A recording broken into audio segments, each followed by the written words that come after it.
We are back on the Rational Boomer podcast. Hopefully, your day is going well. It is Friday as you're listening to this. We're recording it Thursday night, and we have Eric with us. And I always look forward to having Eric with us because I definitely learned some things. I can talk about the general things, he can talk about the intricacies, and it always turns out to be a good show. So, welcome, Eric. Thank you for joining me tonight. Well, thanks for having me. I'm glad to be back as always. We got a lot of shit going on as always with this administration.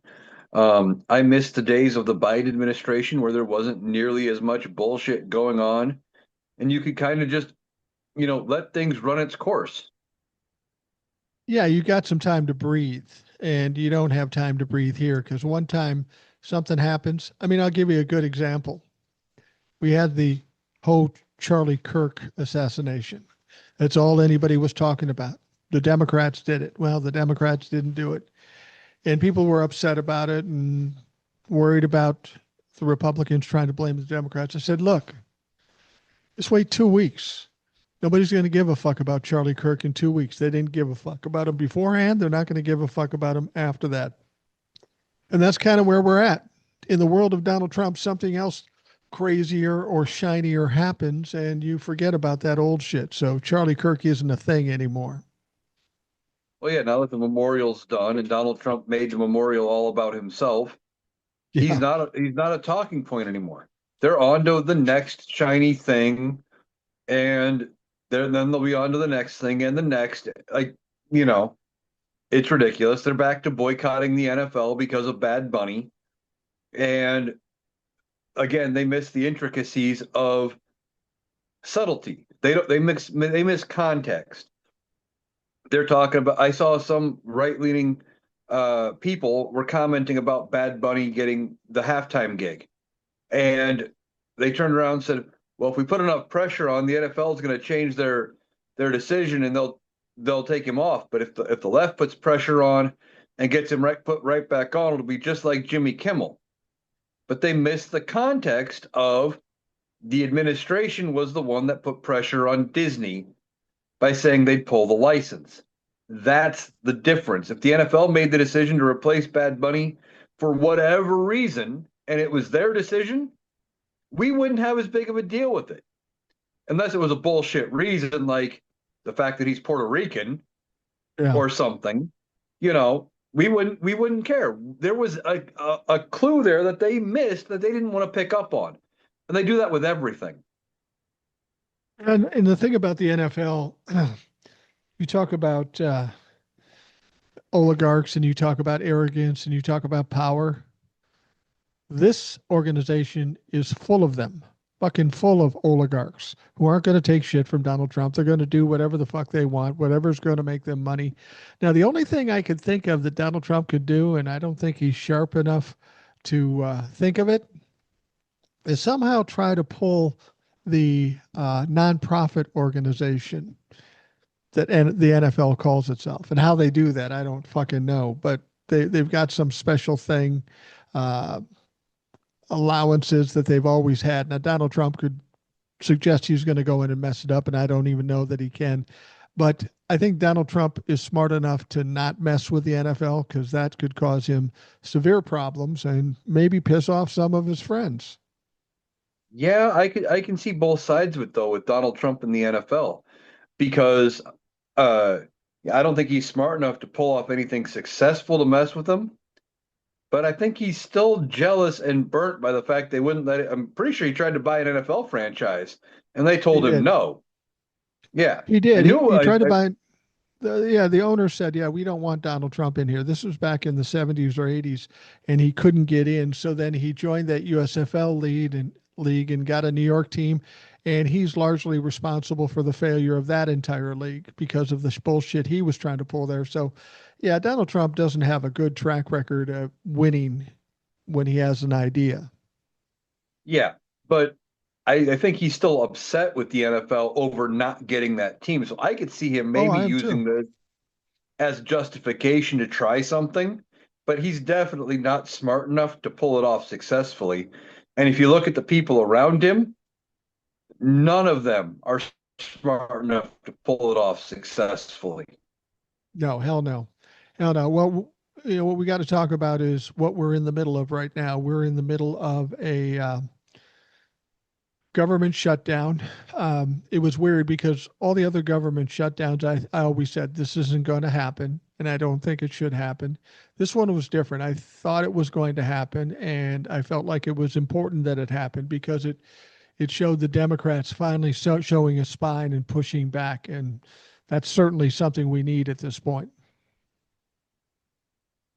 Yeah, I kind of was saying the same thing. I said, they'll probably come to something at the last minute of the last day, but then again, right now, who knows? You can't predict this Congress, what they're going to do one moment to the next. Now, if they were actually able to lead and if the Republicans were able to govern, the House of Representatives would be in session right now. Mike Johnson would be whipping votes trying to come up to some kind of a negotiation, a legitimate negotiation. The president would be in the middle of it saying, okay, what do we got to do? What's it take? What can I give? What can you give me? Let's come to something. But all they have No, we got you stopped up there for a second. serious about running the government or getting anything done. Yeah, yeah, there was I just heard something that JD Vance said, if the Democrats want to talk about it, I'd be happy to talk about it. And some of the Democrats said, okay, let's talk about it in front of the cameras. Let's have a little negotiation in front of the cameras. You want to bet that's not going to happen?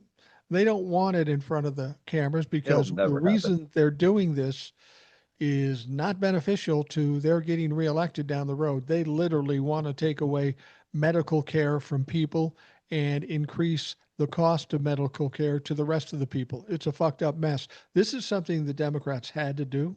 They had to do this, and it's unfortunate, but we're dealing with criminals on the other side. This is the only way you can do it is by pushing back.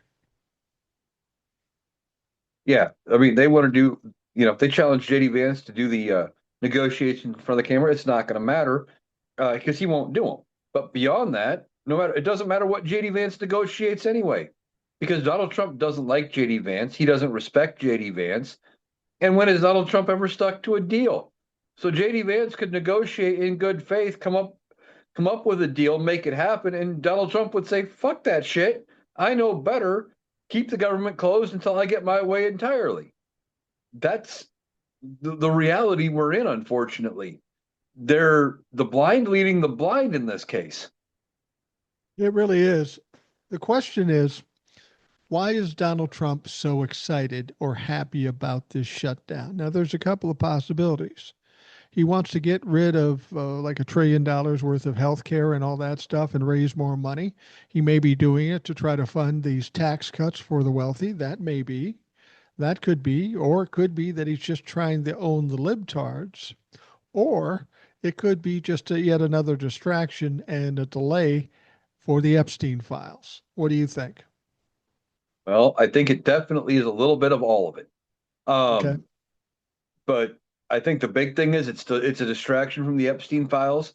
But he believes he can just go in with the government shut down. There'll be nobody there to tell him no. And he can just start directing and shuttering agencies and closing programs and doing this and doing that. And nobody will stop him. He'll have unlimited power because, oh, the government's closed. That's not how that works. A lot of that stuff has still been already pre approved to exist. And the courts are going to say, no, Donnie, you can't do this, you dumb motherfucker. And like they do with about everything. But he's convinced he's going to be able to just go through with a chainsaw to the government, fire people left and right, no repercussions, and nothing will happen to him. He's too stupid to understand what's really going on, and no one is explaining it to him because he doesn't have anybody qualified around to do it. And I don't even know at this point if any of them have a complete box of crayons to draw him a picture. Yeah, absolutely. Now, when he said what he said is, well, if you have a shutdown, then I'm going to fire mass firings of federal employees. Now, he had no plan for that. He never had no understanding as to how or why he would do that. It didn't matter. It was just yet another bullying tactic to try to scare the liberals to finally do the right thing and bend to him. That's just his natural strategy. But the fact of the matter is you're right. He cannot do those sorts of things. And if he did, it would be absolutely disastrous and horrible for the Republicans going into 2026 if they have any chance at all, which I don't think they do. But Donald Trump didn't think about this. And I'll bet you he's thinking more than anything. Any kind of mess I can create so we can avoid getting those Epstein files out, I'm going to do it. Because when it comes down to it, it's all about covering his ass or benefiting him. That's his priority. Oh yeah, he's always been about himself, number one, over anybody and anything else. Um, and he's probably trying to get rid of, or delay the Epstein files. And maybe he thinks, well, in the chaos of the government shutdown, they can make the files disappear or something. That Yeah. Cash Patel will be able to do something and just make some of the We got you stopping up there a little bit again. We got some internet issue on, it looks like on Eric's end because try it. he's You got to add in the frozen dementia. now. He's what? You were freezing up there for a second. So Oh, just go ahead and repeat what you said. well, I said he's just dumb enough to think he can get away with this. If that Cash Patel might be able to get rid of the Epstein files, and you add in the dementia, he doesn't even know what's going on some days. Listen to him talk. And I don't know if it was legit or not. I couldn't find it confirmed on another source, but apparently one of his in some interview or something, he said, "Well, are these cities really as bad as what I've been seeing on TV?" Yeah. And people wonder, is he watching movies and thinking it's real life? Does he not know the difference anymore? Or is he watching old clips and not knowing the difference between something old and a live stream? It's bizarre. This man is seriously mentally diminished, and they're holding him on, for dear life because they know when he goes, the cult's gone. It's going to fracture apart, and it's already starting to fracture on its own. But without him, there's nobody in the Republican Party that can hold it together. There was a um, interesting clip that I saw, and it's very telling, I think. We get a lot of hot mic takes these days. People don't know they have Mm-hmm. mics still on or mics are nearby. And Democratic Rep Madeline Dean was talking to Speaker of the House Mike Johnson, and they were over on the side, but they didn't know that a mic could pick up what they were saying.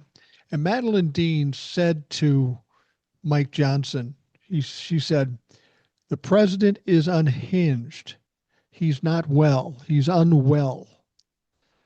Mike Johnson's response was, "Well, you've got a lot of people on your side that are like that too." Now, if I'm Mike Johnson and I disagree with what this woman said, I would protect the president and say, no, he's not. He's fine. He's doing this. But that's not what he said. So the thing about it is that these people, these Republicans, Mike Johnson on down, they know he's fucked up. They know there's a problem, but they refuse to acknowledge it and do anything about it because either they're too afraid of Donald Trump or they're just afraid of losing ground in the process. These people know he's a mess. It's not like they're blind to it. Yeah. And it's like I've said a lot on this program. I still think it comes down to they're doing math behind closed doors about the midterms. If as long as they believe Donald Trump being alive and well and being the president of the United States is helping them in the midterms, they're not going to move against him. And the minute they think he is losing them the midterms, they're going to make a move. They'll impeach him, they'll do something, or they may wait, like we've talked about, until right after the midterms when he costs them the House and maybe the Senate. I think there's something more to this. I was thinking about this today, and I'm thinking, I understand what you're saying. They're trying to gauge whether or not Donald Trump is going to help them in 2026. Now, the fact of the matter is that everything we look at, polling and all this stuff, doesn't show that Donald Trump's helping them at all. He's hurting them at every turn. So, what else could it be? They're not afraid. Just hear me out on this and see what you think. They're not so much afraid of losing ground if they step away from Donald Trump. What they're fearful of, and they should be fearful of, is Donald Trump, once they step away, him just burning the fucking place down, including the Republicans. They're worried about his actions after they step away from him, as opposed to gauging whether or not he's got enough popularity to win in 2026. Well, I think that's part of it. I think that goes into their math. It's like, well, is he going to burn us down in the process and cost us in the midterms? And are we going to, or do we keep our losses minimal in the midterms, let him burn us down right after by cutting our losses, and that gives us 2 years to rebuild away from him. I guarantee you, they're looking at that. I know they're worried about him burning the whole thing down, letting everything come to light. Whatever he's got, whatever he thinks he's got, and it wouldn't surprise me if what he has isn't as strong as what he thinks it is. And he's been playing it up, and they just don't know the full weight of whatever he's using to strong arm him. Well, if there's some debate as to whether or not Donald Trump will burn it down when they kick him to the curb, I can save you a lot of thought process. He's definitely burning you down if you step away from him. If you take his power away from him, he's going to burn you down. That is the nature of a narcissist, and it's going to happen. It's inevitable. And honestly, when it does happen, it's going to be absolutely glorious. Donald Trump burning himself and the Republicans down, and there's nothing they can do to stop it. I'm looking forward to that. Yeah, and at this point, there is absolutely nothing they can do um, to really redeem themselves after he's gone. We talk about it all the time. He's going to be a pariah. He's already viewed as one of the worst presidents, if not the worst president of all time.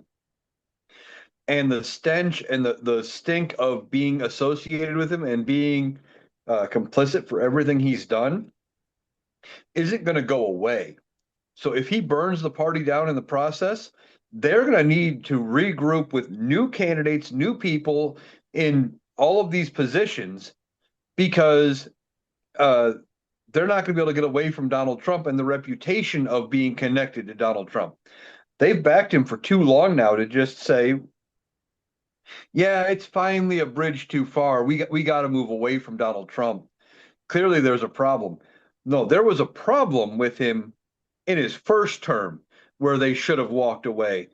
Yeah. Maybe not till COVID, but with his handling of COVID and then his handling of January 6th and all of that, that's when the Republicans should have walked away, should have kept him out of politics. They never should have bent the knee, but they did, and it's too far gone for him. No matter what they do, he's going to burn this party down unless they get lucky and he chokes on a Big Mac on stage somewhere and, can't burn Yeah. them down in the process. Well, the problem they had in 2024 is the same problem they'll have when Donald Trump is no more. They don't have a reasonable replacement. They don't have a strong candidate that can fit the shoes of Donald Trump in terms of controlling what's going on and getting people to adore him and love him. Even though it's a smaller group of people, there really is no one in the Republican Party. Marco Rubio, J.D. Vance, no, neither one of these people are going to step in. And I'll tell you what will happen. Donald Trump is taking a beating right now for his criminality and his corruption. When he's out of the picture, all of that is going to get worse because there's nobody to be louder than that, nobody to tamp down the noise. And then people are going to get angry when they realize they've been duped and they're going to look for people to be held accountable. All these people that stood with Donald Trump, they're going to pay for Donald Trump's sins. And I hope they realize it because that's what's going to happen. Yeah, I mean, we're already hearing from congressional Democrats saying when we get the majority back, we're investigating A, B, C, D of things that Donald Trump has done. We want to look into this and that and the third. And they're going to bring all of it to light. And we're going to find out more and more about everybody in Donald Trump's inner circle, about all the Republicans that were connected. And their own party isn't going to know how to react when all of this is made public. Like the politicians themselves might have a plan, but they won't know what to do when the voters find out about all of this. Their own voters are going to be pissed. Well, one of the things that's going on in Congress now is this new representative who was elected in a special election in Arizona. I can't pronounce her last name and I can't think of it, but we Grijalva. know. Okay, Grijalda, Adelita Grijalda. Okay. She's Grijalva. basically taken Grijalva. She's taken over Yeah. from her father's seat, who passed away. So she's a Democrat. She gives us the Yep. 218th signature on the discharge petition. So um, at this point, Mike Johnson has yet to swear her in. Um, Yes. do you know anything about that as far as what the plan is to swear her in? Uh, Because he's got to do it. there was there was an article I read, and I did a video about it. Um, I don't know, it'll be up by the time this podcast airs, I think. But he says next week is when he's going to swear her in. That he's waiting for the House to come back from their mini recess because they're on break while the government shut down, because of course they are, because they're not serious about running the government and keeping everything open. That he wants the full House there to congratulate her and swear her in, and she'll get to work and doing a great job for Arizona, is I think is what he said. Something to that effect. But when Republicans won special elections, they didn't need the whole House there. They swore him in during the pro forma session. They just did it and moved on. This is about delaying the vote on the Epstein files. And as far as this discharge petition goes, just because it passes the House, it will not force the DOJ to release the Epstein files. It would still have to go to the Senate, and Donald Trump would have to sign it. Right. And that's not going to happen. Donald Trump will never sign this thing. The only way he might sign it is if it passes with a supermajority in both houses, which I don't see happening. This is about forcing a vote and getting Republicans to go on record and saying, no, I don't want the Epstein files released. No, I don't want the Epstein files released. And they know how bad voting no is going to be. So they're between a rock and a hard place because Donald Trump really doesn't want it released. A lot of Republicans don't want it released. And they don't know what to do here when it comes up for a vote. I think people have a misconception that when this woman gets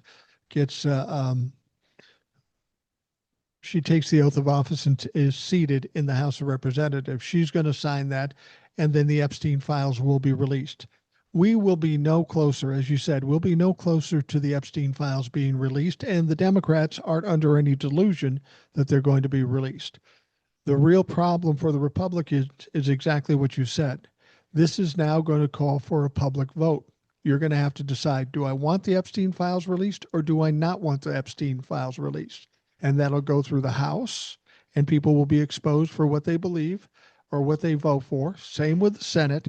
But even Donald Trump, there's going to be a lot of questions. If it gets to Donald Trump and he says, no, I don't want them released, he's going to take some heat over that from people who supported him pretty roundly prior to the election.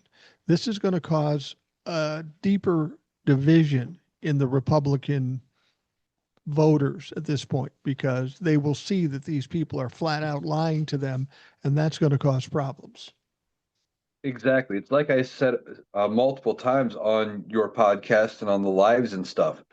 The reason they want these files released, the Republican voters, the MAGA voters, is because they have been told for so long and so loudly that it is nothing but Democrats in the Epstein files. That Democrats and left-leaning people do all of these horrible things to children and with children, etc. That there couldn't possibly be a good Christian Republican person in that list because they think all Republicans are good, God-fearing Christians. And of course, that's not true, but that's what they believe. And they want the proof that to be released that way they can be justified in their hatred of all Democrats. And when their own party is the one trying to hide it and delay releasing it, and they vote against releasing it, they don't know how to react to it because they're trying to justify both sides of it. They want to be angry and mad, and they want their proof. And their party is saying, no, we're not going to give you that proof you want so badly. It's going to be confusing to their voters, and they're going to take heat from it no matter what. In the town halls, they're going to get hammered even more than they're getting hammered now. In the campaigns, when they're running for reelection, they're going to get the questions and they're going to be hard pressed to answer it. They all say, I want full transparency, yet they will vote against releasing the files. And that's what I'm most excited about. I don't think we're going to see the files while Donald Trump is alive. I just don't think we will. But I do appreciate the fact that we're getting drips and drabs of things like from the Epstein estate. We know there is a birthday book, and we know that Donald Trump did sign something. We also know that there were some names dropped that were connected to um, Jeffrey Epstein, and it just so happened to be all buddies of Donald Trump, you know, Elon Musk, Peter Thiel, people that stood behind him at the inauguration. Now, Mm-hmm. here's the deal. He says he didn't know much about Jeffrey Epstein, wasn't involved with it. He thought it was horrible, so he steps aside. This is the same guy that told us, "Yeah, I don't know anything about Project 2025," and today he's spouting about Project 2025. He's a pathological liar. We know that. Hopefully, some of Mm-hmm. the people that have followed him and supported him up to this point are now finally figuring it out. Yeah, he says he doesn't know Project 2025. Then he comes out on True Social and talks about Russell Vought, the head of the Office of Management and Budget, and says, "Oh yeah, Russell Vought of Project 2025 fame." Yeah, he can't even figure out what he was lying about and when anymore because the dementia's gotten that bad. And you mentioned that birthday book, and I wanted to comment on something I saw just recently about the card from Donald Trump. Mm-hmm. It clearly looks like the outline or a sketch of a young woman, probably a girl, an underage girl, but Yeah. somebody put up like uh drew the outline exactly like it was in the book and put it up against a picture of his daughter Ivanka, and the silhouette and everything matches. Wow. Just it's creepy, and with the comments he has said before about his daughter, you throw that into the mix, it's even worse. So of course he doesn't want the Epstein files released because it's going to embarrass the hell out of him.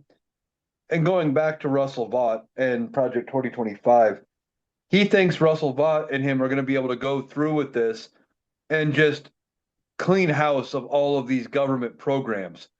It's not going to really happen. It's going to get appealed in courts or sued over in courts, and he's going to lose a bunch of it. Yeah. And but he thinks he's got the upper hand here because he's too stupid to know how any of this works. Well, I think the important thing people have to understand is everybody used to tell me and tell you, what can we do? What can we do? Well, we found out what we can do. Elon Musk with Doge was doing what he was doing. What did we do to Elon Musk? Destroyed his business, cost him a lot of money. When they tried to force out Jimmy Kimmel, what did we do? We put financial pressure on CBS and Disney or Disney and ABC, and they buckled to it. So we do have power, we do have strength, and I want people to understand something.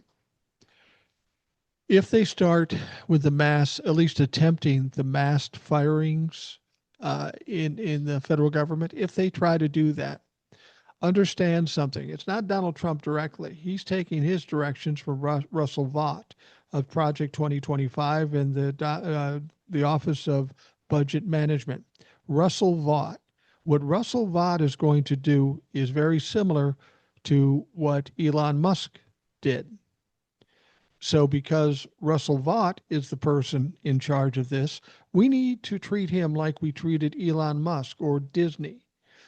He's got other issues. He's got Project 2025. If we're going to take somebody down in this process, we need to make them pay. And Russell Vought is the person we need to address.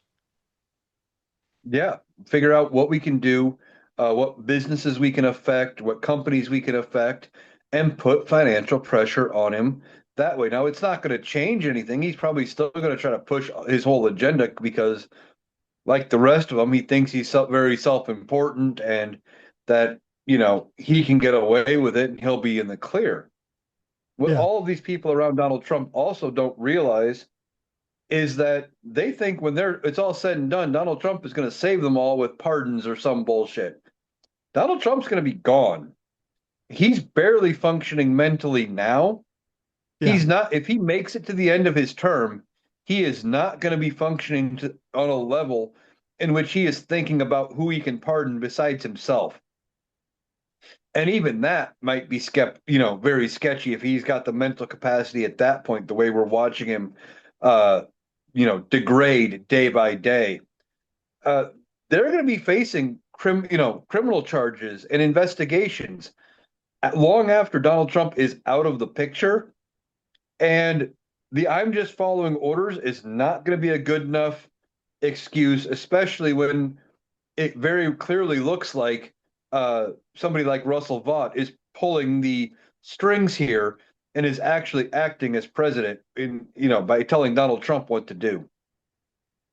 You know, with the job situation the way it is, I suggested to people an emerging job market that might be available to a bunch of folks. After World War II and Hitler and all of that stuff, there were several people out there that spent their lives and made their livelihood from hunting Nazis. There was a guy in America, his name was Simon Wiesenthal. He was a Holocaust victim and he hunted these Nazis. They brought these Nazis to justice when they were fucking 90 years old. They kept hunting them. And my suggestion is when this is all said and done, we need some hunters to be looking for these ICE agents. And we've got a big plus on our side because we have the internet, we have cell phones, we have AI and all this stuff. We need to be hunting these people down for the crimes and the atrocities they commit. And they need to understand that that's what's going to happen. All they have to do is look back at the Nazis back in the 40s and 50s when they went after them, and they're going to be coming after them. There will be no Donald Trump to protect them, no Republican Party. They will abandon them once it's expeditious to them to do that. But these people need to be hunted down. These current hunters need to be the hunted when this is all said and done. Yeah, exactly.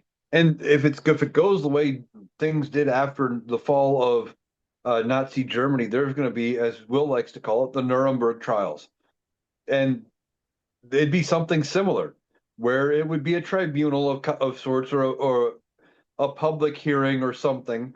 Maybe be a congressional hearing. Who knows how they'd actually handle it? But they would be bringing people up on charges for the things they committed under the guise of presidential authority or presidential direction. The I'm just following orders isn't going to work for these people, even if they, especially for some of these ICE agents that are doing some of this heinous and illegal stuff, like throwing people to the ground and detaining people who aren't even, with no due process, and like they went after the school superintendent for Des Moines Public Schools here in Iowa. Right. They arrested this Dr. Roberts, and they claimed it was on a that he had a order of removal, but the school district claims he was, as far as they knew, he was a full U.S. citizen, and that he didn't have an order of removal. And then they used some bogus gun charge from like years ago as a reason to detain him. And I'm not even sure where he's at this point. And they're just, oh well, you're gone. We're taking you in. Since when was you know looking into old warrants ICE jurisdiction anyway? But they're just making stuff up as they go along. And when this all comes to light, yeah, it might, these people are going to be held responsible for what they're doing. So this superintendent was well thought of in the Des Moines Yep.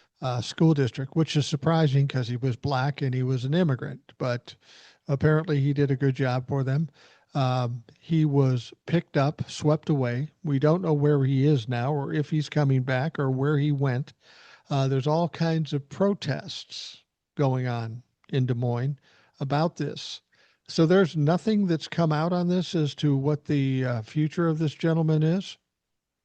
Last I heard, which was a couple days ago, they transported him from Des Moines to Sioux City, which, if you know, Des Moines, dead center of the state, Right, Sioux City, far northwest corner. right. You're talking about a good 3.5, 4 hour drive. He's up that way. That was the last I heard. He has been suspended by the school board because, and their words were, we want it to play out, but we have to suspend him because we don't know where he is. He can't do the job right now, Right. was effectively what they said. They didn't say that they believed ICE or anything like that. It was just, he's not here, can't do the job. But the guy that is going to be doing things now in his place is willing to let ICE go into schools to get kids. Oh, wow. This guy wasn't, and that's the reason ICE targeted him. Because prior to this administration, schools, churches, hospitals, and I think daycares and one more place were all considered off limits to ICE agents. They were considered safe. But Absolutely. Yeah. Donald Trump and this administration said, fuck that shit. We're going wherever we want. But that said, this is telling me if they suspend him, and I understand why they would have to do that given the circumstances, but then they hire a guy to come in who will let ICE come into the school district and do whatever the fuck they do. That tells me that the school board, the district, and the people in this district have learned fucking nothing. Well, the way I'm not 100% sure about the whole situation. I don't know if the school board picked this guy as his replacement ahead of time or if he was just like the next guy. Like if he was just the next in line, so he got bumped up as acting superintendent because this guy's gone. Like I don't think they went out and hired somebody. But somebody was also saying that uh, Governor Kim Reynolds didn't do anything to prevent this and really hasn't weighed in too much on it. But if they're already protesting, taking the superintendent away illegally, how are the people in that community going to feel when ICE agents go into school and pick up kids or teachers or principals and sweeping them away? I mean, if something like this happens, wouldn't you want to try to protect yourself from having more of it happen? And You whether he would was the think. next guy in line or not doesn't really matter. If this happens and I'm the school board, even if there's a guy that's next in line and I know what he's about, I'm going to try to figure out a way to make sure that doesn't happen. We need to protect this further. Or is this Donald Trump basically sending a message to the school district? If you don't let me come into your school district, we're going to fuck you up, and then bending a knee. I don't know which one it is. I don't either. Um, I'll admit I haven't followed that story as close because with the government shutdown, that's taken the priority of my focus right now. Yeah, me too. We got more on the national scene, but this whole situation is just another example of this administration doing whatever they want to do, pushing the envelope, and they want to get their way. Now, I don't think here in Iowa that it's going to go over very well if they start arresting kids. Especially the reason they want to be able to go into schools is so they can get the kids, which would then turn around and then their parents would get called. Right, The parents show up, and then they can get the parents too. right. It's a tactic, and it's deplorable. It's ridiculous. It used to be considered illegal, but not under this administration. I wonder how they'll feel, once they set this precedence, how they will feel if, when Democrats take control, the Democrats do that to Trumplafucks. If your Lord and Savior was a treasonist, maybe you're a treasonist. So maybe we need to grab you out of your schools and out of your stores and fucking churches and stuff. They don't think about that. And granted, a Democrat probably wouldn't do that. But once you start a melee, you get the crowd response. You know, things get unhinged and out of hand. And this is just causing potential problems, not only for Democrats, but Republicans down the road. Everything Donald Trump has done, presumably, a Democrat with a similar temperament might be able to do the same things. And then it would be interesting to see how the Republicans respond to that. Yeah, you would think. Problem is, on the Democratic side, if any Democrat tried to do that, most Democrats would be against it. They'd be voting to impeach, and Yeah. they'd be out the door. Democrats don't have that same mentality. One, because they all try to go higher, and two, we don't keep people like that in the Democratic Party. We kick them the No. fuck out. Yeah, absolutely. Now, Mike Johnson, Mike Johnson is looking a little hinky these days. He seems to be a little nervous, and I think he should be. If uh, he takes one step out of line, he's going to be out the door. Now, I don't know who would replace him, but Mike might be walking on thin ice at this point. Oh yeah.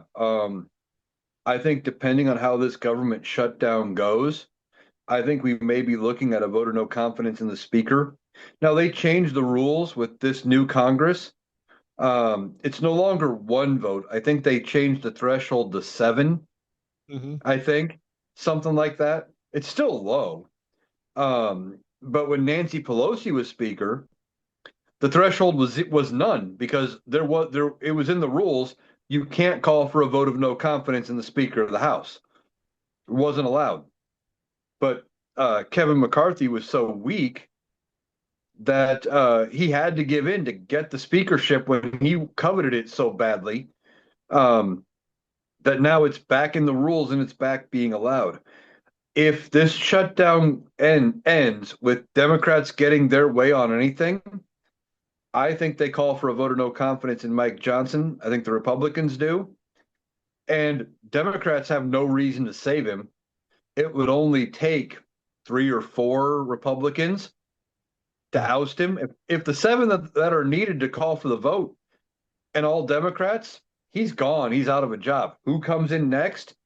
Who knows? I don't know who would be next in line for the Republicans at this point. Probably somebody as much of a nobody as Mike Johnson is, because he was a nobody out of Louisiana. I don't think he even won his. I think he won his election unopposed because he was a Republican and it was in Louisiana. Um, it's If Mike Johnson thinks that Donald Trump is willing to save him, all he has to do is look at Kevin McCarthy.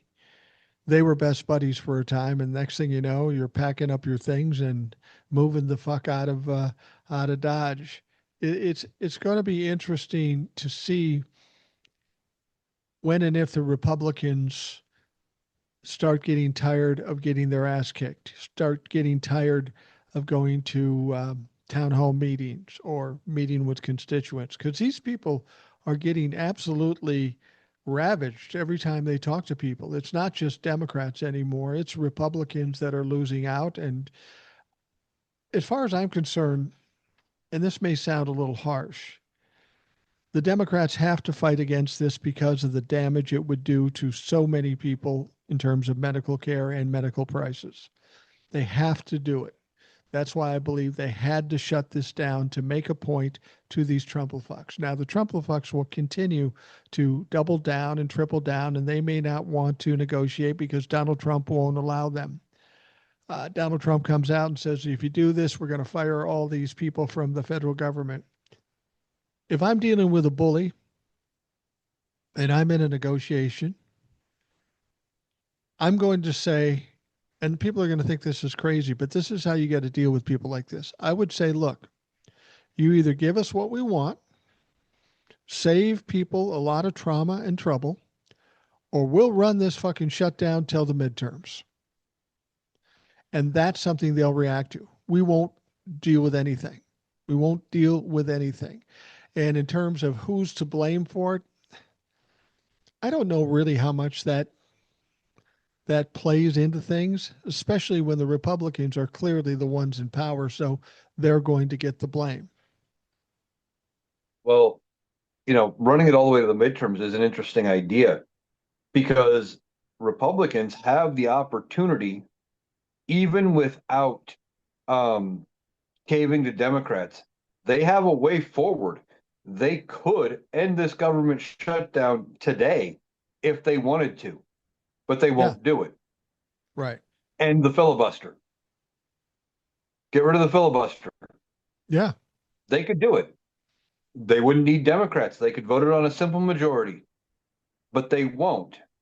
I mean, okay, they might. But I'd be completely surprised if they did because they know at some point they're going to be the minority party in the Senate again, and they're going to want the filibuster to protect them in the minority to be able to block things Democrats want to do. And you know what? If they decide to nuke it, Democrats should not even consider putting it back the way it was next time they're in power. If it's gone, leave it gone. If they carve out something, leave it carved out. Use it against them at every turn next time you're back in the majority. But they desperately want to blame Democrats to the point where somebody in this administration, I don't know if you heard this, is potentially violating the Hatch Act by changing the out of office auto reply emails for varying government employees. Really? Did you hear about this? No, I didn't. Okay. So now that the government is shut down, some of the federal employees are talking to the press and they're saying, I work in the Department of Education or whatever. Education was one of them I saw. And there is now an automated response whenever they get an email saying that, well, on September 10th, the House passed HR bill, whatever number, to fund the government. The Senate hasn't passed it because of Democrats, and the Democrats have forced a shutdown. And it just goes on and basically blames radical left Democrats for the shutdown and that they'll respond once the government funding has been restored.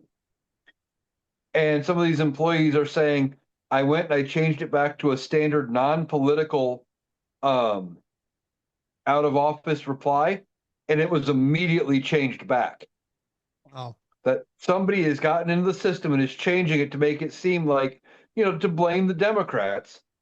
But by making it partisan and by making it a political statement, it's a violation of the Hatch Act because government employees aren't supposed to engage in politics like that. And it seems like somebody in this administration doesn't know, doesn't care, and it just wants desperately to blame the Democrats for this shutdown. Well, no doubt that's Donald Trump's idea. Nobody would be stupid enough to do that unless they were directed by Donald Trump or somebody in his inner circle. But here's the thing about the Hatch Act. I want to ask you about the Hatch Act. Everybody talks about the Hatch Act. Everybody says, oh, they violated the Hatch Act or they violated. It could be a Republican or Democrat. Have you ever heard of anybody prosecuted for violating the Hatch Act? I have not. It's one of those laws where people want to shame you with it, but nothing ever happens about it. Yeah, I don't remember anybody specifically being prosecuted. And to be honest, I'm not 100% sure what the penalties are for violating it. Yeah. But it's one of those things where, oh, you better not do it. That's illegal. We passed a law saying you can't do that. But if it never is enforced, does it have any teeth? Are people scared of it? Is it an actual deterrent? And the answer is no if you're not going to use it. Yeah, I'm just checking AI here. They say, yes, many federal employees have been penalized for violating the Hatch Act. Penalties can range from letters of reprimand and unpaid suspension to demotion, fines, removal from federal service, and debarment from future federal employment for up to 5 years. So, even if somebody is prosecuted for it, And it won't happen in this administration. I mean, even if we find out who did it, there would be no prosecution because Pam Bondi is the attorney general. So the Hatch Act, I mean, it just further proves how they're trying to game the system always and trying to cheat and trying to Hmm. do whatever they can, however really ridiculous. The Hatch Act I look at as kind of, and kind of the Logan Act too. They're both those what they always used to talk about guardrails. You know, there might be a law, Yep. but they're just guardrails. I think we can agree that there are no more guardrails. There are no more rules. Rule of law isn't a thing anymore. So that's why you and I have always said time for the Democrats to get up to speed with the fact there are no more guardrails. Yeah. At least until they can get back in power, they need to Yeah. act like the Republicans, get down and get dirty, do a little bit of fighting, and just start slinging mud. I mean, politics was always dirty anyway, but they got to get down in the mud and fight. And we're seeing a little bit of it with this government shutdown. We're seeing some of it out of Gavin Newsom, and now you got J.B. Pritzker in Illinois stepping up after Donald Trump's comments to those generals, which is a good Yeah. sign.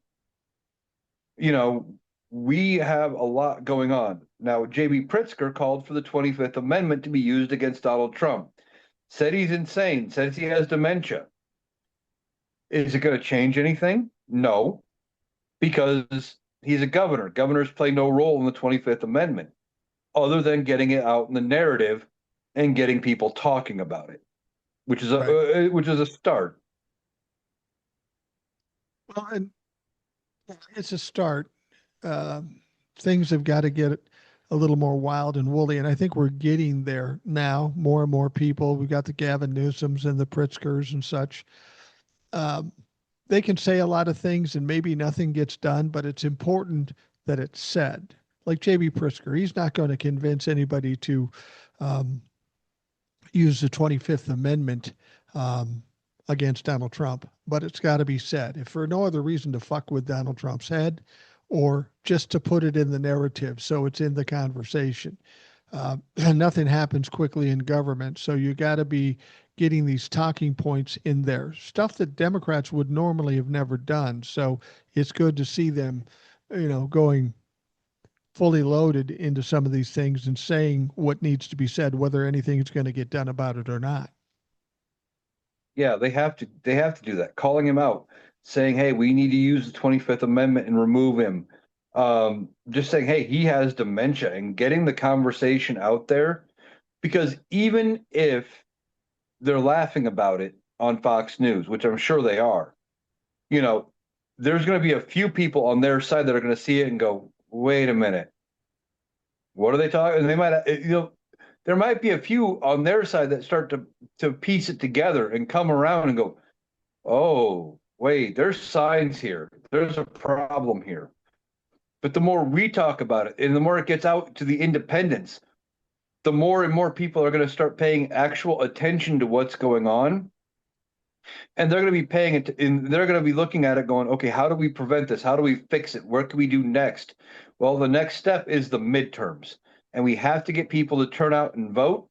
And we got to get at least one chamber of Congress back under Democratic control to prevent things from happening again. And Donald Trump and Mike Johnson are both worried that Democrats will get the House back and that Donald Trump will be impeached yet again. Well, I don't think there's any question he'll get impeached if the Democrats get control again. He's got any number of reasons why he would be impeached. Um, but people have said, Republicans have said behind closed doors, if the Democrats get the House or the Senate or both, Donald Trump's presidency's essentially done. He can't do anything. And that is probably the best thing we can hope for at this point.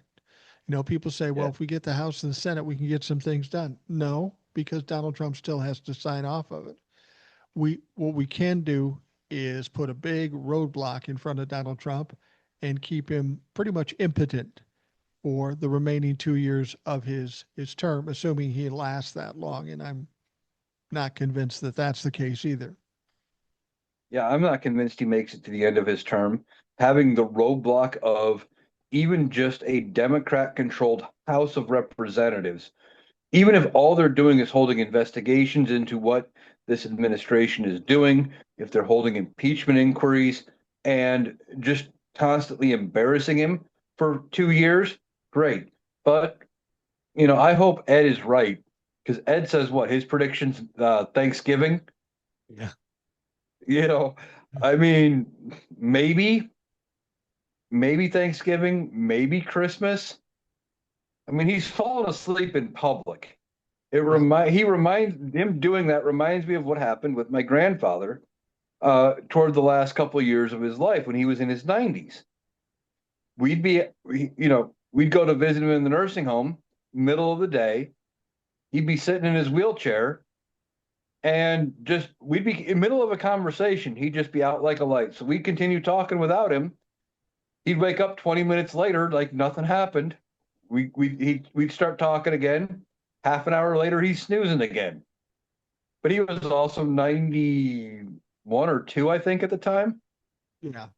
So, Well, yeah.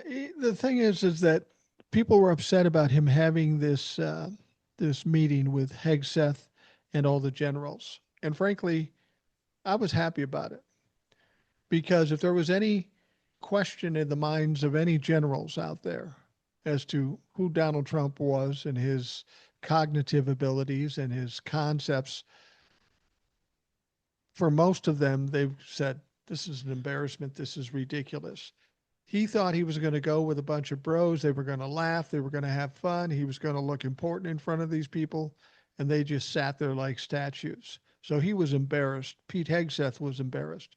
So to be able to expose that to all the generals and everybody that watched it on streaming, Donald Trump did himself no good there. It was an absolute failure, and he looked really bad in the process. oh, he looked horrible. And of course, being the president and having been his second term and his fifth year as president, he should already know this. They're not military personnel and generals are not supposed to react. Right. It wasn't supposed to be a rally type environment for him, and that's what he expected. He thought it was going to be a rally, and it was going to be like having 800 people in a room that all wanted to be there, that were going to cheer and hang off of every word he said, and he gets no reaction out of anything he says. They just sat there and waited for him to be done. Yeah. I guarantee you, he was fuming behind the scenes when he finally left the stage. What the hell was all that about? Why weren't they reacting for me? Why weren't they cheering for me? They were supposed to cheer for me. I bet you somebody had to explain it to him that their protocol says you're not allowed to. And Yeah. I guarantee you he didn't understand it. Well, and it was similar to the reaction he got at the parade, that big, beautiful parade that he had. These were people out there, but they were kind of lackluster. And I think he didn't consider one thing. As much as he believes that he controls everything, most of the military men were taught, or and women were taught, that politics shouldn't leak over into the military. And that was nothing but a political speech. And it was a ridiculous speech. It was it was all political. And I'm sure these people felt uncomfortable being in the midst of it. Mm-hmm. Well, I guarantee you they felt uncomfortable. And I've never been in the military myself, but I have friends who have served. And I haven't talked with them since that speech, but knowing them as well as I do, I guarantee you they were irritated by that at the very least, that, it was even done.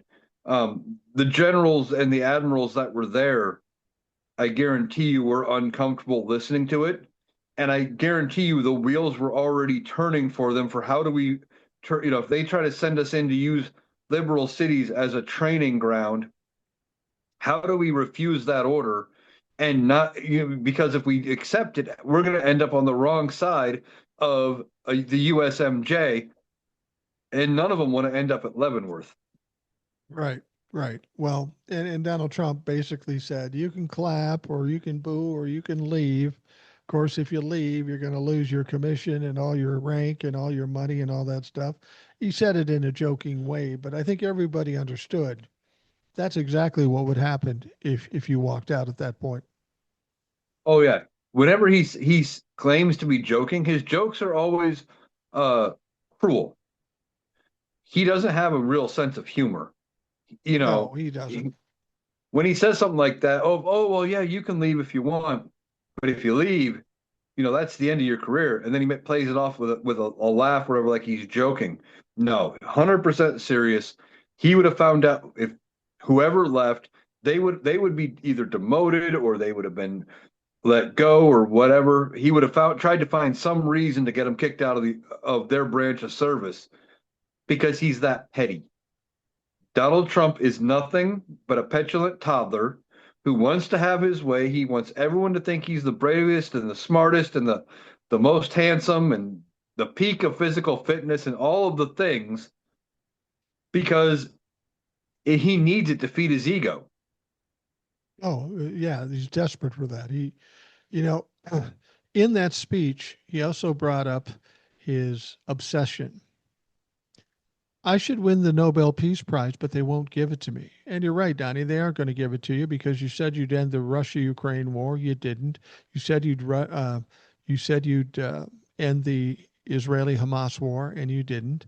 But you're trying to gaslight people by saying that you stopped 7 wars. Now, these people are in all these theaters. They're running the military in those areas. They know what's true.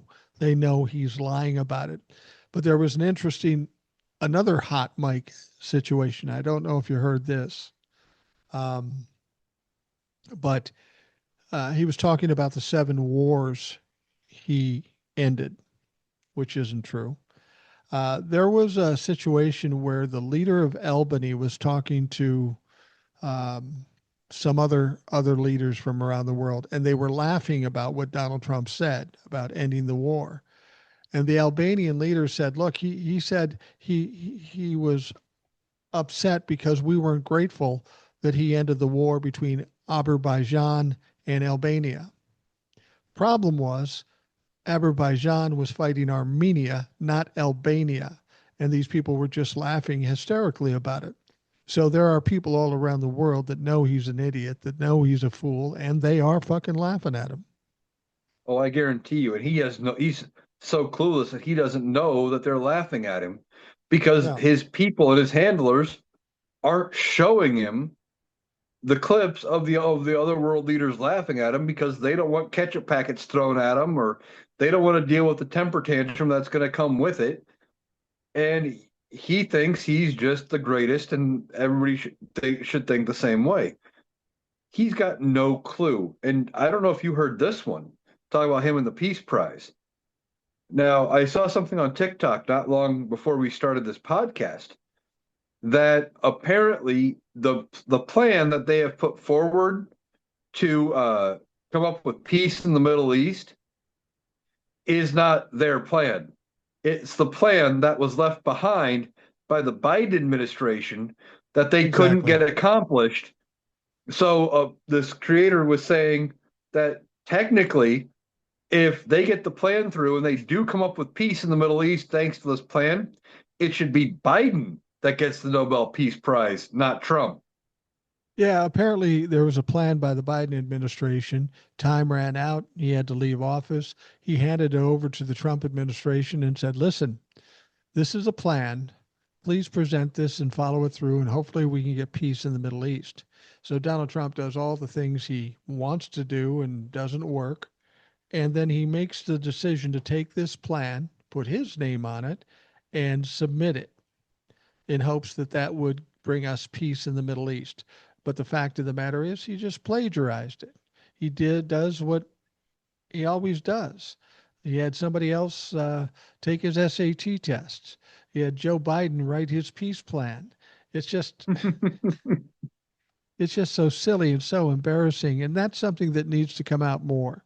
Again, it goes to embarrassing Donald Trump, and we need to do it every day. And it's not hard to do because he does something embarrassing every day. Oh yeah, it is not hard to embarrass Donald Trump. Well, in a way, it's hard to embarrass Donald Trump like himself because he doesn't have a sense of shame. He doesn't even realize that these things are embarrassing, I don't think. Um, but it's easy to make him look like the fool, make him look like a clown, and to just show the world how dumb and idiotic and ill prepared he is for the role he is in. I've said it before, he fell ass backwards into the presidency. And I still think that's true both times. I think he didn't expect to win in 24 either. I think they were by the right, even up to like the days before the election, I think they were prepared to lose. Yeah. And then he somehow wins, and now he's got to figure it all out. And I don't think he's ready for that. He's clearly doesn't want to be doing what he's doing. Well, it seems to be weird, not knowing Azerbaijan and Armenia are fighting. Um, we know that when the Democrats went in to talk to him and they explained to him all the people that would lose health care and how that would do, he acted as if he had no idea. He had no idea that that were the case. My question is, do you think the people around him are just feeding him bad information, knowing it doesn't matter? It's just a matter of trying to keep him happy. And like you said, he calls Portland. He goes, "What I'm seeing on TV not happening there? Well, what the fuck are you watching? And who's giving you this information?" I really honestly believe, having been a kid with a narcissistic dad, you do anything to not set him off. You do anything to put him down another path so you don't have to deal with the shit. And I really think this happened in the first term, and it's certainly happening in the second term. But these people will give him false information, and he believes it. And then he comes out to us and looks like an idiot in the process. I don't know what the strategy is here. Are you just trying to short term keep him happy? Or are you trying to destroy him by making him look ignorant? Well, I mean, I don't think that to do anything to make him look ignorant. He does that enough on his own. True. I think part of the not knowing is he doesn't have a want to know things. I don't think. Yeah. Um, he can't read or not read well. Um, that's evident by the fact that it took him 4 or 5 tries to read out the word acetaminophen, acted like he had never seen it before, which is Yeah. probably true. He probably never saw it before. You think you Um, might practice it before the speech, though, if it were a problem? Not for somebody who is the greatest speaker of all time and has the best words of anybody. Yeah, true, You know, true. just ask him; he'll tell you. Um, but Donald Trump, I think some of it is them not telling him, and he is convinced that certain places are going to only say bad things about Donald Trump. So he won't watch the news from their perspective. He won't turn on CNN to see what they're saying. Typically, I don't think he sticks to Fox News. He sticks to OAN and Newsmax, and he sticks to friendly places that are going to say great things about him. So he's got no clue what's really going on. Well, it's interesting because he constantly says things that are just totally wrong. Economy's the best. We're the hottest country in the world. He says that over and over again. He has these tariffs and he comes out and says, "We got a deal." And then, of course, the other side says, "We don't have a deal." China, he allegedly had a deal, but yet they're still negotiating on a deal. He claims there's a deal for TikTok, but he overshot the valuation. And when it was really valued out, he said it was 40 billion. It was actually 14 billion. So you got to think his oligarchs are a little upset about that. He said that he had a deal with China. China comes back and says, "We haven't heard anything." You have to wonder, is it cognitive loss? Is it just bullshit? Or is he just trying to gaslight people? It's hard to tell. I think it's a little bit of all of it. Um, some of it's cognitive loss that, you know, he's not thinking as quick as he used to. He's not picking up on some of the bullshit he's being fed, and he's not aware of what they're doing and what they're telling him. Um, I think some of it's bullshitting the American people because, you know, he said bullshit things that were untrue for decades.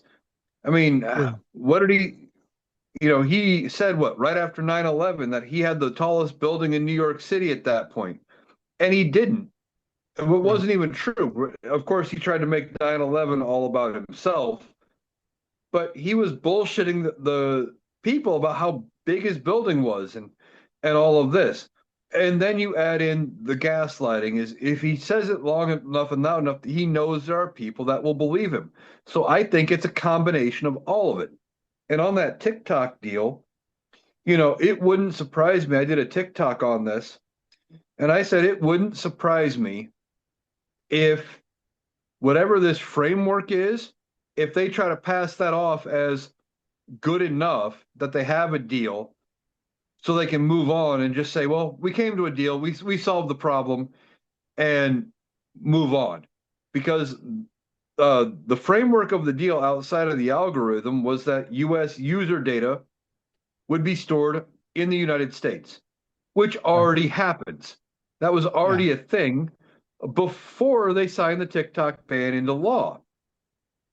And you couldn't tell these congressmen any different because they didn't want to listen. But Right. because I don't think they actually cared one way or the other about the TikTok ban. The Republicans didn't. They used it as a poison pill into the international aid package the Democrats were trying to fund. Right. And they said, "Well, we're going to put it on here, so you'll have to vote against this aid package." And the Democrats turned around and said, huh, "All right, we'll do it. We'll vote for the aid package with that pill in there. Why? Because we're going to win in November. We'll just reverse it." And then Yeah. both sides played each other, and we're the ones to suffer. Yeah. The ironic thing that people maybe don't remember, the reason we're having this whole issue with TikTok is because of Donald Trump. TikTok was working against him during the campaign because young people were coming out and talking shit about him. So he's the one that got the Congress to go after TikTok and put it in as a poison pill and such. And now he's trying to be the savior of it, which is interesting. Like you say, the data was kept in the United States in the first place. So that wasn't even a good argument. That wasn't a complaint that really meant anything. But in the process, they pretty much, I don't know, they pretty much ruined TikTok. I will say this, since the changeover, I laid off a couple days just so I wouldn't get blown out right away. But since that point, I've been doing all the same things I've always done. I don't have one violation. I don't have one video taken down. And I'm doing all the same things I was doing before. I'm guessing it's probably similar for you. Yeah, no violations, no complaints, no warnings, no account strikes. The only thing is that my videos aren't getting views. I Okay. have, I'd say, two-thirds of my videos every single day, if not more, uh, wallow in under 300 views. Really? But they don't, but I never get flagged. I never get told I'm doing something wrong. Um, haven't figured out what I can do. I haven't changed anything about what I'm doing at all. But now my stuff's just not getting played. So it is what it is. Well, that's interesting. I don't know. My views are decent. I don't know if they're as good as they could be, but I have some that go off, one with 80,000 views, one with 109,000 views. So I'm still getting views, and I'm not sure why, because I don't watch my tongue. I said, if I'm going to do this, I'm going to do it the same way I've always done it. Let the chips fall where they may, and hope to God I stay on long enough. And so far, that's been the case. And I find it hard to understand why they're willing to let me go when some of these other people are getting blown out, like what's his name? Tom Powell. Fucking Tom Powell or Hawk or any of these people, because they're doing similar things to what I do. Why am I not being touched? I mean, I'm not going to look the gift horse in the mouth, but it seems weird. I think I know why. I think you and I have talked about it before, and I think it's because we both block all the Trumplefucks. Yeah. We don't Yeah. engage. Where and I love their content, but Hawk and Tom Powell Jr. will turn the stupid shit that Trumplefucks say into a response video, Right. calling them out on their bullshit. And in some cases, I mean, it's funny. Don't get me wrong. I enjoy it, but all that's doing is bringing your videos more and more into their spaces. And sure, could we have had bigger followings if we would allow the Republicans to follow us, etc.? Probably. But we're also preempting some of the problems by blocking them and not dealing with it. And we also block anybody who's Trump like from our own side. If they come in and they're, at least I know I do, if they're Mhm. attacking, even if they're on the left and they're attacking, they're being dumb and they're sounding like a Trump fuck, they get blocked.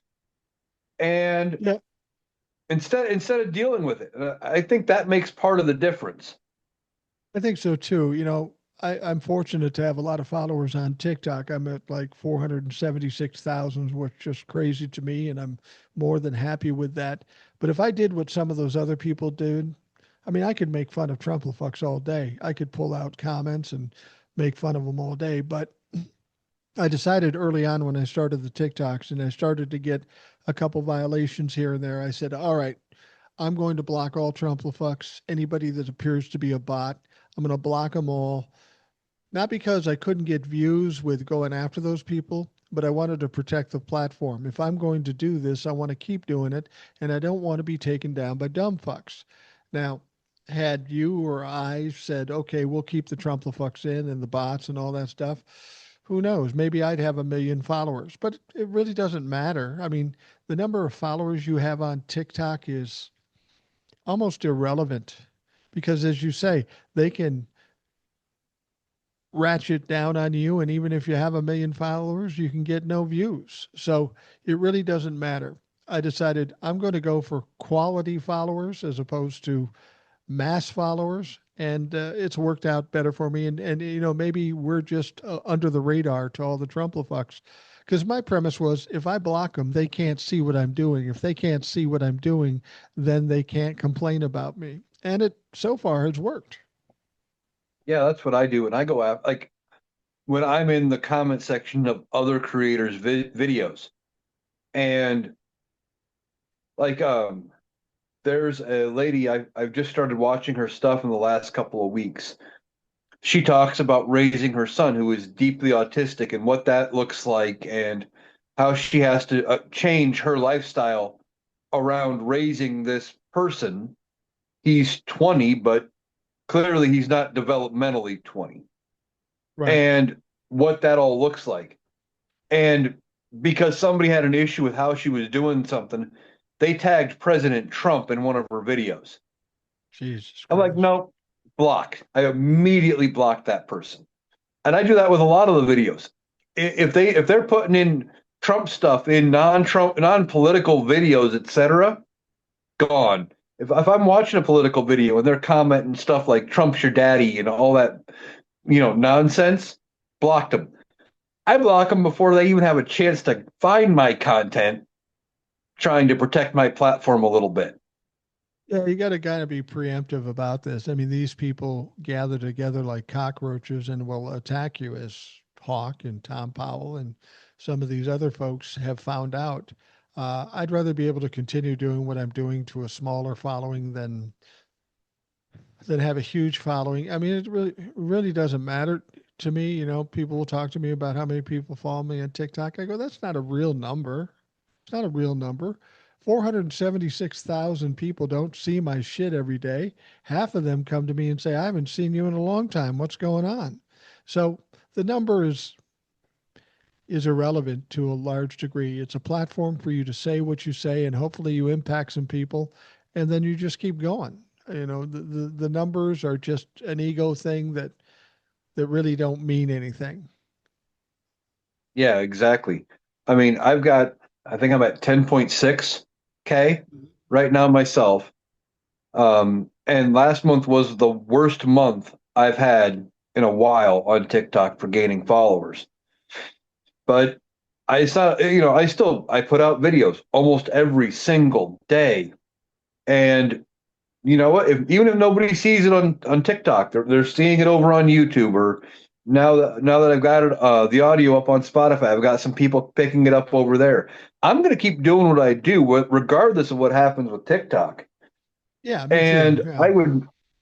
I would much rather have a smaller audience, but a more engaged audience. And like you said, some of them are saying that they haven't seen your content in months. Well, I've got 10.6K followers, and I've got videos I put up in the last 3 or 4 days that have 116 views.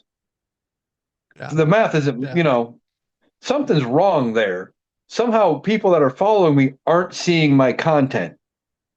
Well, And and well, I think people who listen to this show and listen to you and know you from being on this show, I would just say this. I have 460 or 476,000 followers on TikTok, and you have 10,000 followers on TikTok. Is what Eric has to say any less valid than what I have to say? Is what Eric says have any less value than what I have to say? And the fact is, it's not. People who listen to the show know it's not. That's why I have you on the show, because I have people smarter or better at certain things than I do. And that's what I'm saying. The number of followers you have, take it for what it's worth. It's just a flex for some ego fucks. It doesn't really matter, because what you're doing and what I'm doing is a little different, but it has the same value. exactly.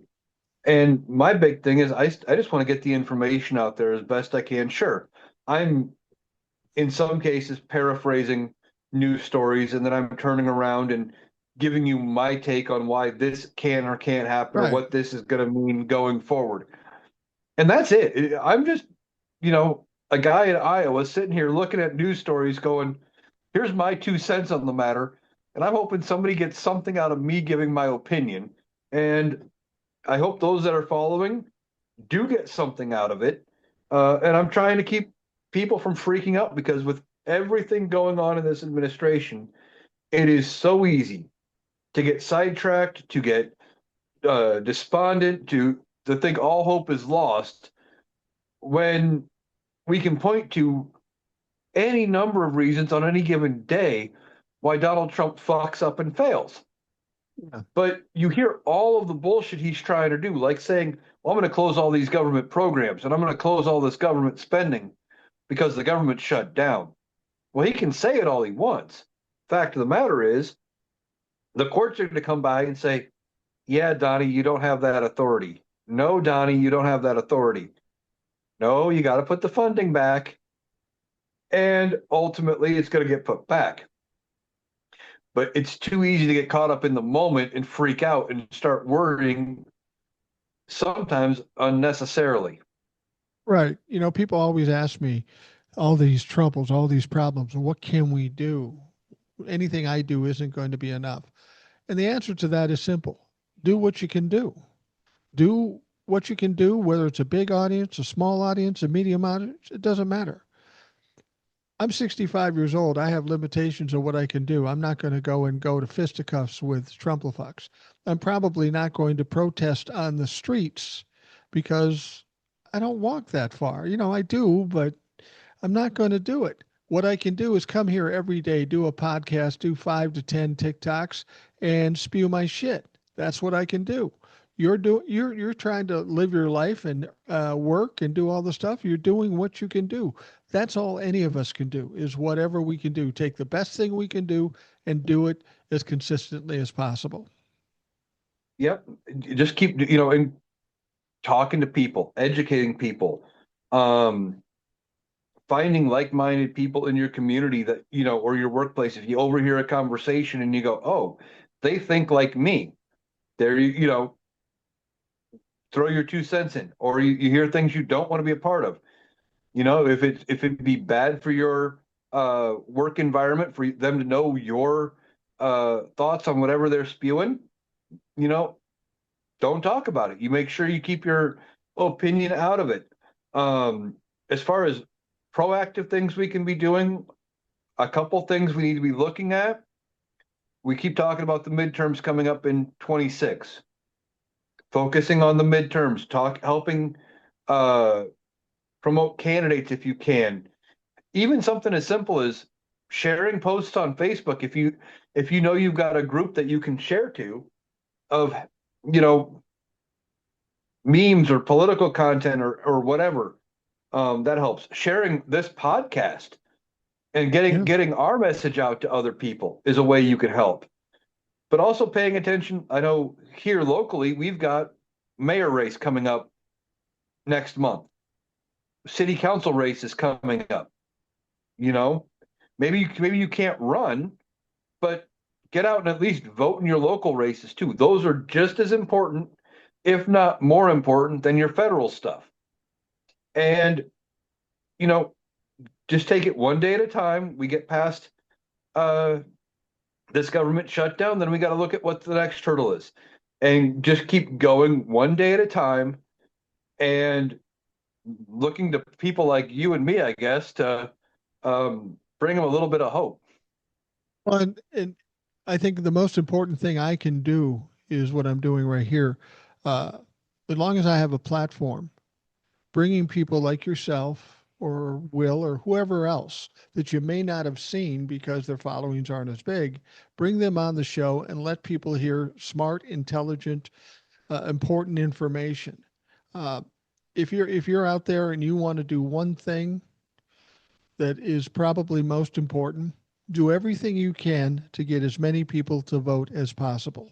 Whether they be Democrat or Republican, make sure the turnout for the vote is big. Whatever you can do, pamphlets, whatever. Because when we get a lot of people voting, Democrats win. So Yeah. you don't even have to get political. You don't have to go out and say, I support Democrats. Just say, I support fair fair elections. Who's going to fault you for that? And do whatever you can to get as many people to vote as possible.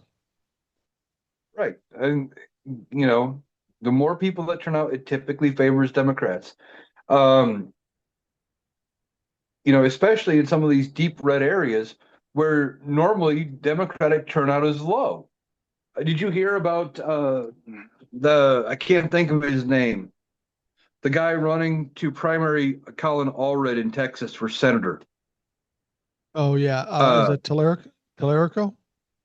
yeah, I saw something that he raised in like, what was it, 3 weeks? He's raised 6.2 million or something like that, or 4.2 million.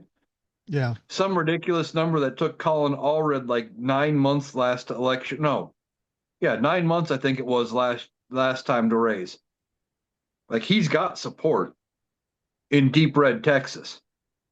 Well, he's a young guy. He's Christian, but he's a real Christian as opposed to the fake Christians. And he's got a lot of popularity. People are really accepting him. And I think he and Mondami in New York are a sign of things to come that I think trouble the Republicans and unfortunately trouble the Democrats too. The younger crowd is stepping up, and I'm happy to see that because I think that's what's important. And we need more young people and the old people out. Um, but the attitudes are changing, over and above getting more Democrats out based on what's going on. I have a feeling we're going to, at the very least, get a lot of Republicans who just don't vote, which I'm cool with. Yeah, and if they're not voting, that's only going to benefit Democrats because of the two voting pools, there's a bigger pool of Democratic voters. And with everything going on with Republicans right now, it is less likely that independents lean Republican because of Right. how bad everything is. This could be one hell of a landslide for the Democrats in the midterms. Uh, I think Donald Trump and everybody are worried about what the Democrats are going to pull off in this one. Absolutely. And let's hope that's true. We're going to wrap up the Rational Boomer podcast. We're about that time. Eric, thank you for coming on. Kind of short notice. Glad you were available. I was available and we were able to do this. So thank you for coming on and tell folks how they can find you. Well, thanks for having me. I love doing the podcast. Love being able to sit down and talk with somebody like-minded. And I do have people around me that are like-minded that I can talk with, but it's harder to fit in political discussions at a job site. Yeah, Um, and then making time with people to have time to be in the same place sometimes isn't always easy. But for those looking for me, you can find me over on TikTok at Analytical Iowan on TikTok. I'm Analytical Iowan on Spotify, Blue Sky, and I have started putting the audio of my TikToks up on Spotify, so you can catch me over there. Um, those are the places I am currently. I'm looking into seeing if I can find ways to make things easier on myself to get more going over on Substack, and I'm considering getting back onto Clapper again if I can find a way to make it easy and user friendly. But the main places you can find me: TikTok, YouTube, Blue Sky, and Spotify. absolutely. So make sure you check them out. You're missing out if you're not. Make sure you subscribe to wherever you prefer because he's likely to be there. For those of you listening, I want to thank you for taking the time. I hope you have a great day. We will talk to you again tomorrow.